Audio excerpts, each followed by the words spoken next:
it was a different way of racing for a young kid, and so I said, okay, that's it. And then I went to Alfa Romeo in Formula 3, so it was competition from Lancia, so I didn't continue.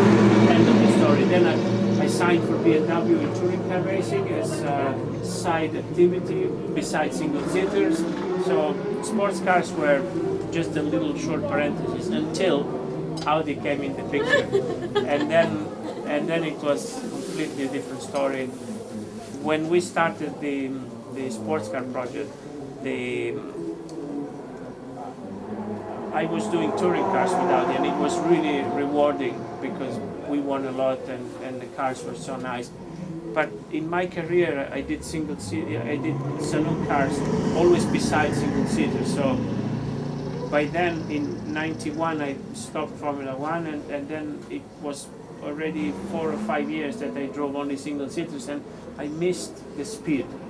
You know, racing was fantastic, and without the development technical side, and we were winning a lot. So, but I felt I needed something more fast. So when they told me about sports car, I was so happy. And then I came here with an open mind. I didn't know what to expect, but the car was nice to drive, and then immediately was love from at the first sight.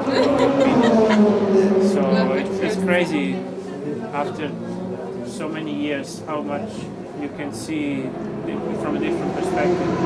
And, car too. Huh? Good car too, the R8.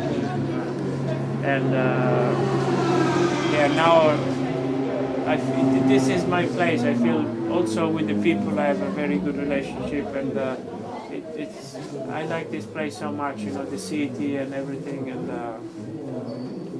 I could never have thought about it in '81 when I remember with Beppe we were in the same car, and we hit the motorway. And then I looked back and I said, never again, I won't see you anymore, you know. But they like it too, because I've heard that... It was so nice to drive, easy to slide, and really very enjoyable, very enjoyable. But this car is half the size of the engine, so I think it's more nimble, more agile.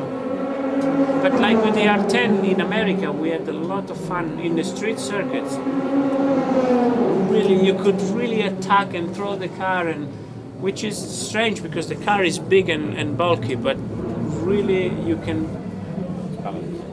I got so, or we got so one thing with the car that really you could really throw the car so close to the walls, and it was very nice, very nice. I miss that.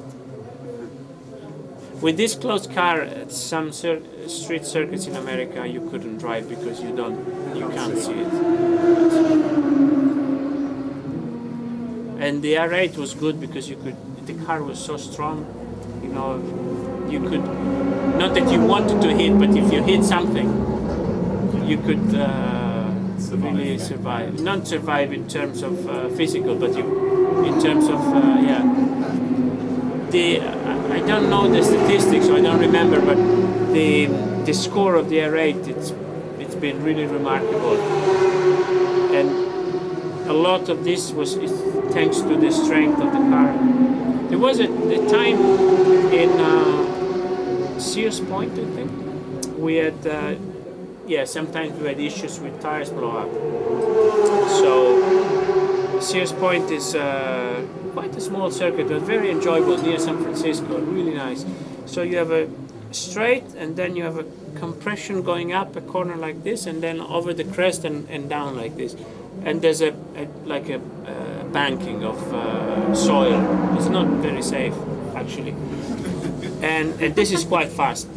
So I'm there, it's a race, and just middle of the corner, boom, tires blow up. So I lose the car and I hit the barrier, not the barrier, the tire. It's quite a big impact, and then dust everywhere, but you know, quite okay. I look the car, I look in the mirror, rear is broken, one wheel suspension is completely off the car. But normally, whatever happens, we always try to go back to the pits, because you know, if the tab is not broken, you can always try to fix it. So the funny thing is, as soon as the car stops with all the dust and everything, because we had this tire pressure monitoring system. So since Michele died because of that, there's always one guy in the monitor looking if the tire pressure is good or not. And then they said, "Be careful, Emanuele, you have a tire pressure." I know. Now you tell It's me. for the Yeah. So I drive on 3 wheels with the rear hanging on the whole lap and back to the pits. And in 15 minutes they changed the rear end and they put me back in the race. And there was a guy, I think it was Stefan Johansson, who at the end of the race he said, "I couldn't believe, I saw your car completely destroyed in the wall."